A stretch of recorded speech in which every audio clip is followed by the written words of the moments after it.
São tantas as dúvidas. Social Soluções explica. Oi pessoal, tudo bem? Eu sou a professora Daniela Spezin. Tenho conversado com algumas pessoas que têm me provocado em relação à prática de ato infracional por adolescente e a responsabilização dos adolescentes diante das normas em vigor no Brasil, né? Enfim, os meus alunos e outros, né, interlocutores costumam me perguntar: professora, a senhora é a favor da redução da idade de responsabilização penal? Já esperando, assim, né? Alguns já sabem o que eu vou dizer, porque, assim, quem me conhece sabe, e eu também conheço outras pessoas que têm esse perfil, que eu também tenho, que é um perfil de quem está há muito tempo na área, né, do direito da criança e do adolescente, ou, de modo geral, outras pessoas, né, que não são do direito, nós todos que atuamos nessa área da formação, que tem como objeto essa relação entre Estado, sociedade e adolescentes, né, também crianças, claro que é natural que a gente já não tenha mais uma opinião, assim, né, o tipo de resposta que eu dou para esse tipo de pergunta em relação à idade de responsabilização penal, não é mais uma opinião, uma mera opinião. Eu já tenho muito tempo de caminhada, né? Eu trabalho já nessa área desde 1997. Nós estamos em 2020, não é pouca coisa, né?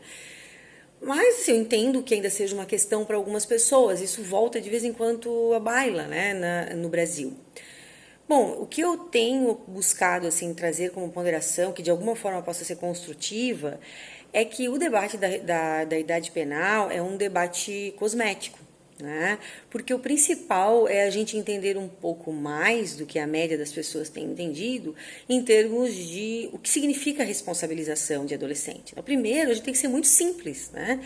O adolescente tem previsão de resposta pelo Estado, de uma sanção estatal, no caso de prática comprovada de ato infracional. Então, vamos entender, né?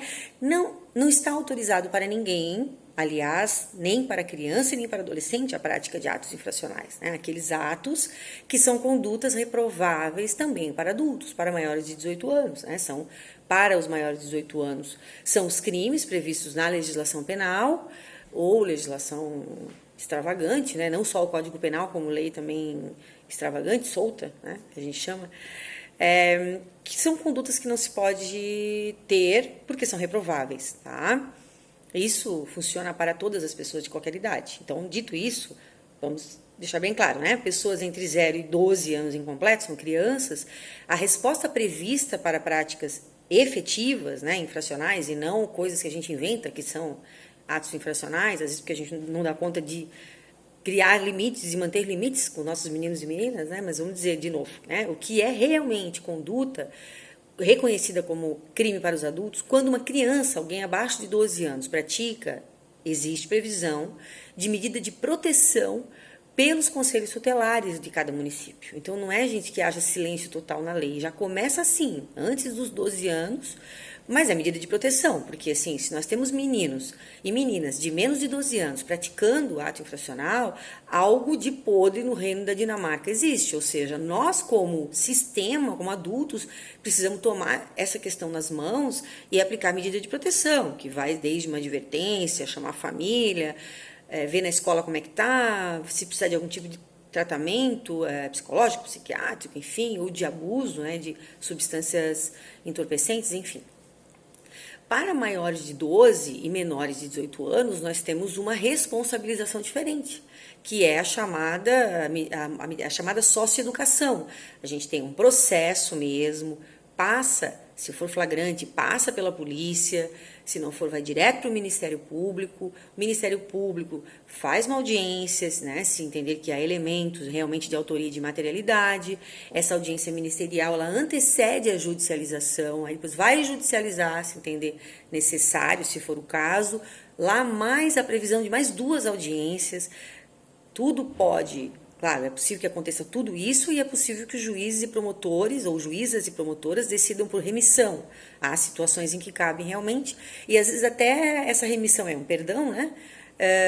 ainda com medida socioeducativa. Então, assim, que é uma discussão que a gente tem, perdoa, mas aplica a medida, tudo bem, né?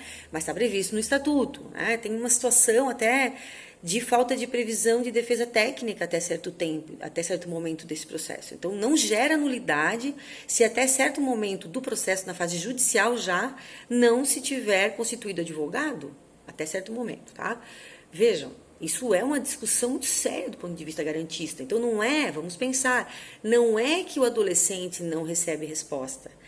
E outra, as medidas socioeducativas são muito interessantes se aplicadas corretamente, principalmente as intermediárias, como medida de prestação de serviço à comunidade e liberdade assistida. Então, a gente tem que trazer para essa conversa, quando eu sou provocada, gosto desse papo, mas eu gosto bastante de trazer isso. Então, vamos conhecer o Estatuto, vamos conhecer a Lei 12.000 também, 12.594, que é a Lei do SINASE, que já é de 2012, o Estatuto é de 90, né, do século passado.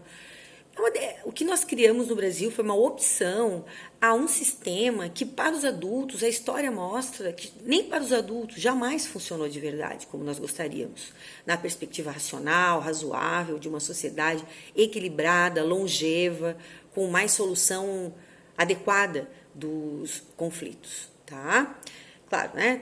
Teríamos papo para muito mais, mas por hoje a questão era muito mais essa mesmo, responder que a discussão da idade penal é cosmética, o fundamental, o essencial é discutirmos, popularizarmos, cobrarmos qualidade na aplicação do Estatuto, no que ele já tem de mais racional, ok? Um grande abraço e até a próxima.